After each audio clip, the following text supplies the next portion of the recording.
Стига ви изкарам якала. Леле, идва някакъв.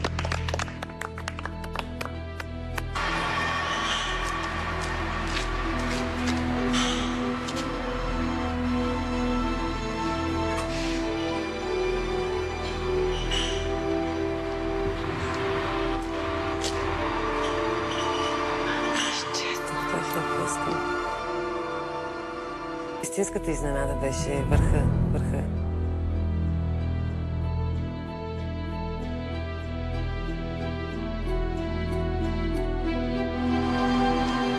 Иллюзионист си прахназарска кеф.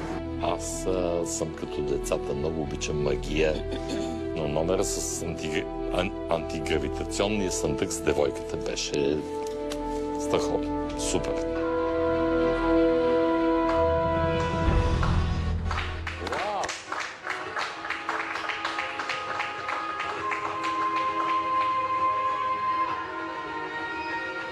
Виждат му се краката. И как се дига сега това нещо, ми обясни?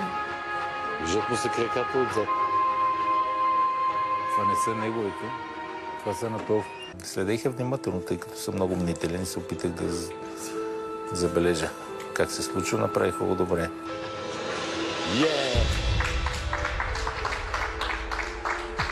Аз много обичам това. Бих предпочела да беше нещо направено от тях. Това повече ме интересува, отколкото иначе много симпатичната презентация на Магьосник. Това е Андрей Мимихов, Мах Андреас, това е Деси. Едни страхотни, млади, талантливи хора. Това, което видяхте сега, между другото, е исторически момент, защото илюзия на улицата у нас не е правена. И този номер не е виждан в България до този момент, така че се надявам, че за вас беше така. Наистина изненада. Супер, много благодарим. Браво. Беше много емоционално. Беше много красиво да видиш това нещо, което обикновено се случва на сцена, да се случи на улицата, между колите. И наистина се надявам и на останалите да им е харесало.